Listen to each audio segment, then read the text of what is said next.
Welcome back to the Keiser Report. I'm Max Keiser. Time now to go to New York and talk with James Howard Kunstler of Kunstler.com. James, welcome back to the Keiser Report. It's always fun to be with you, Max. All right, James Howard Kunstler, you're out with a new book. It's called Too Much Magic, Wishful Thinking, Technology, and the Fate of the Nation. Tell us about the book. Well, the book is really about how we in America are sitting around waiting for Santa Claus to deliver a goodie sack of technological rescue remedies so we can keep on running Walmart, Suburbia, Walt Disney World, the U.S. Army, the interstate highway system, and the rest of our stuff by other means, which isn't going to happen. Well, James, the myth of America is that fake it till you make it, and there's an idea that the keep hoping for the best and that American can-do attitude, and the self-help books. Remember, back in the 50s and 60s, you had How to Win Friends and Influence People. You had the self-help movement. You have Tony Robbins, who walks on coal, even though recently the people have been getting their feet seared. But there's an American self-help industry that goes back decades, goes back to Ben Franklin. So what you're saying is you're spitting in Ben Franklin's face. Oh, gosh, no. First of all, I do think that it is important to be a hopeful person. But the way to accomplish that is to respond to reality intelligently, and we're just not doing that. You know, there's a long list of things. We have a very big to-do list of things we have to attend to, and we're just not doing any of it. Granny, whereabouts do you want to steal? Over here on this side of the cement pond, Jethro. Okay, Granny. You know, we have to really rebuild, reform, remake, and reconstitute the major systems that we depend on for everyday life. And these can be stated with some precision. You know, the way we do farming is going to have to change because industrial farming is just not going to keep going on. We're going to have to change the way we do commerce because, you know, global big box retailing doesn't have a future. We're going to have to do transportation differently because the happy motoring experience is coming to an end. So, you know, we have a tremendous to-do list of things we have to attend to, but instead we're just sort of waiting for Santa Claus to find a way so that we can run all the cars differently. Well, if I read Paul Krugman of the New York Times, he will say, as a Keynesian economist, that the list of projects you just mentioned is what is needed for the American economy to revive, and that the federal government should borrow maybe $5 to $10 trillion to get all that done. Is that what you're saying? Well, I think the catch is that none of that is going to get done at the scale that people like Krugman imagine. And in fact, it is the whole issue of scale that has to be reimagined, redone, and reinvented, and downscaled, and made local, and changed. You know, guys like Krugman and Tom Friedman simply want to find other ways to keep running all the stuff we're now running at the scale and in the manner that we're running it. They want to keep Walmart running. They want to keep the interstate highway system running. And it's understandable because it's our stuff.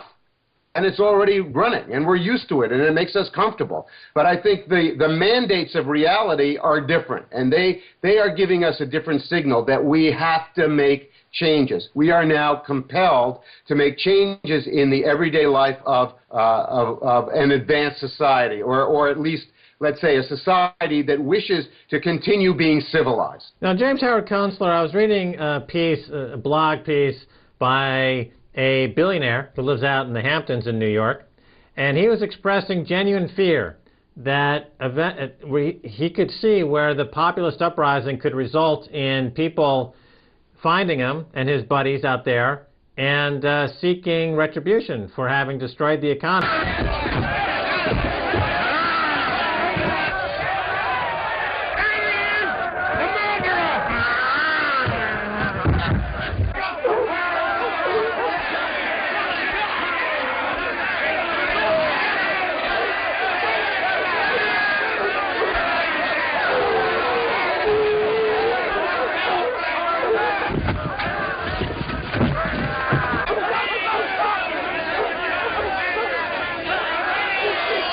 So these top 1%ers or top 1% of the 1% are expressing openly their fear of a populist uprising.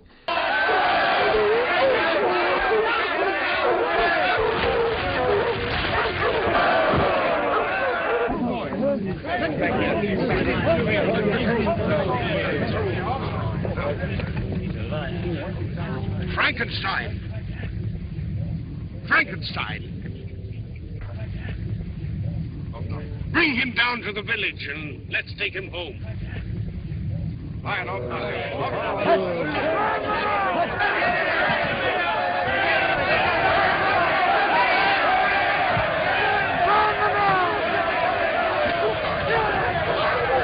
So my question is, I guess, what you're describing in terms of what needs to be done clearly is an impossibility because there's no money for it, and there's no tolerance to allow the system to crash, like in Iceland, for example, that had to go through the crash first before it came through. So that leaves popular unrest, right? Well, I put it a little differently. I do think that we are facing tremendous problems with capital formation and therefore available money and available wealth to do the stuff we got to do. But I also think that reality will drag us more or less kicking and screaming into this new way of living. And I also believe that societies are essentially emergent in nature and self-organizing in the sense that, when all is said and done, they really are compelled to respond to the circumstances that history present to them, and then they'll do what they have to do. The problem is that if we do it that way, it's liable to be messy, and a lot of the losses, there will be huge losses entailed, and there will be probably more hardship than if we did it in a kind of a systematic and intelligent way. And this whole business about the Hamptons and the elite and what may be the destiny of them.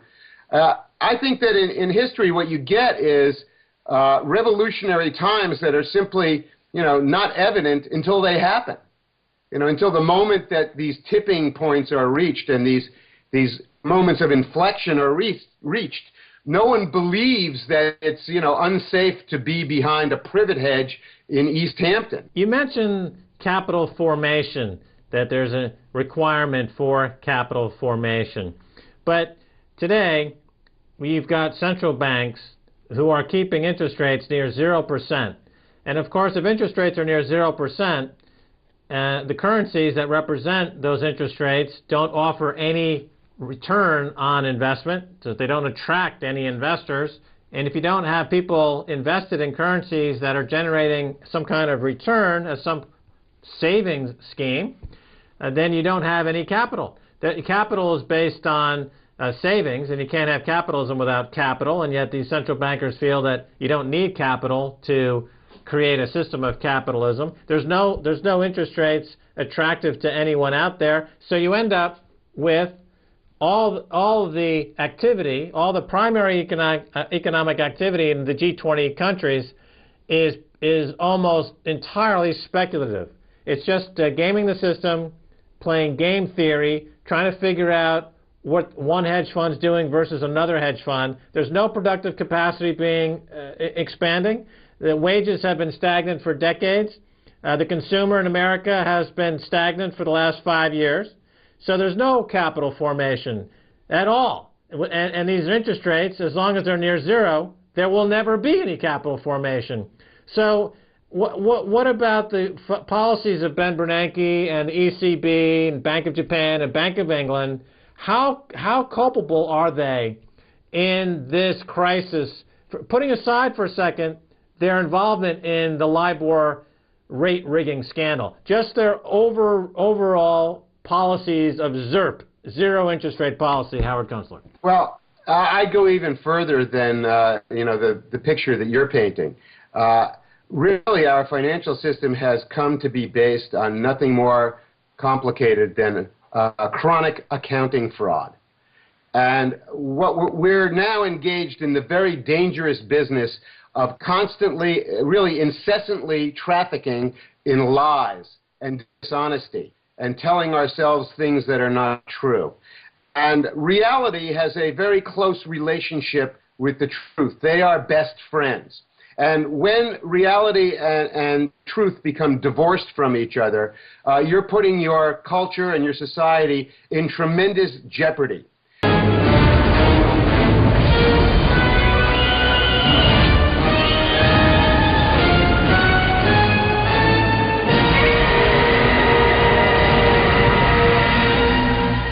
because what happens is automatically people will people will lose faith in all institutions that are important for us to keep on being civilized. You know, they're going to lose faith in banking, which they already have pretty much.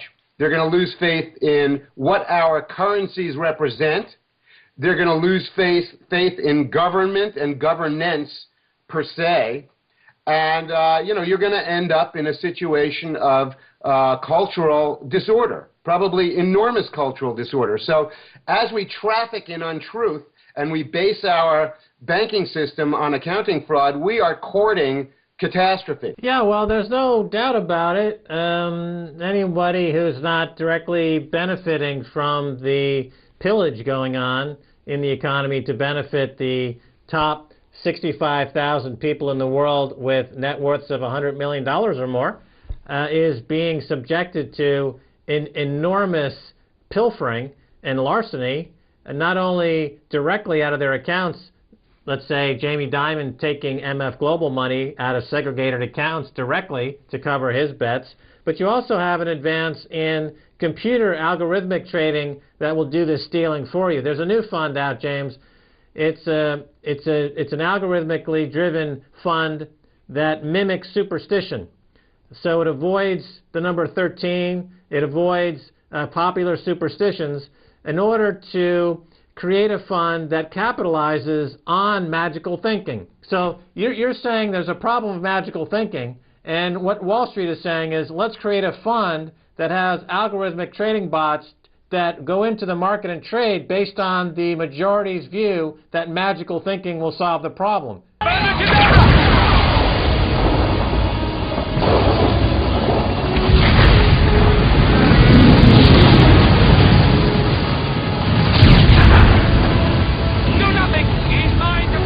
So you see, my question is that every single social catastrophe is viewed by Wall Street as a new way to package a security product and trading vehicle to enrich the top 1% of the top 1%. So how do you stop that kind of predatory behavior by Wall Street? You know, they also have funds that capitalize on divorce. I would assume that if this were 1942, Goldman Sachs, if they had an opportunity, would take Auschwitz public on the New York Stock Exchange. That's the kind of level of psychopathology we're talking about. So how do you stop that?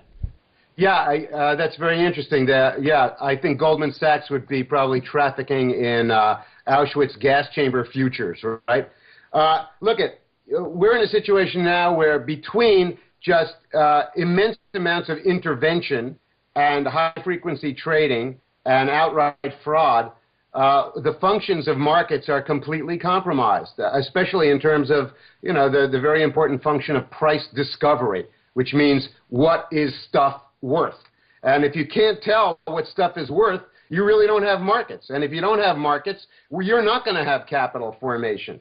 And, you know, that's where we're at. You know, I think part of the problem is that these operations appear to be so abstruse and incomprehensible that even a lot of intelligent citizens, you know, people who vote, people who actually read the news or follow it, you know, they really can't come to any coherent conclusion about what is happening in our society. And, you know, the outstanding feature of our times is this inability to form a coherent story, a coherent consensus about what's happening to us and what we're going to do about it. James Howard Kunstler, we're out of time. Thanks for being on the Keiser Report.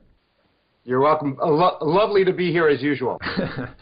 All right, and that's going to do it for this edition of the Keiser Report with me, Max Keiser, and Stacey Herbert. And I want to thank my guest, James Howard Kunstler, who's got a book out, Too Much Magic, Wishful Thinking, Technology, and the Fate of a Nation. If you want to send me an email, please do so at keiserreport@rttv.ru. Until next time, Max Keiser saying bye, y'all.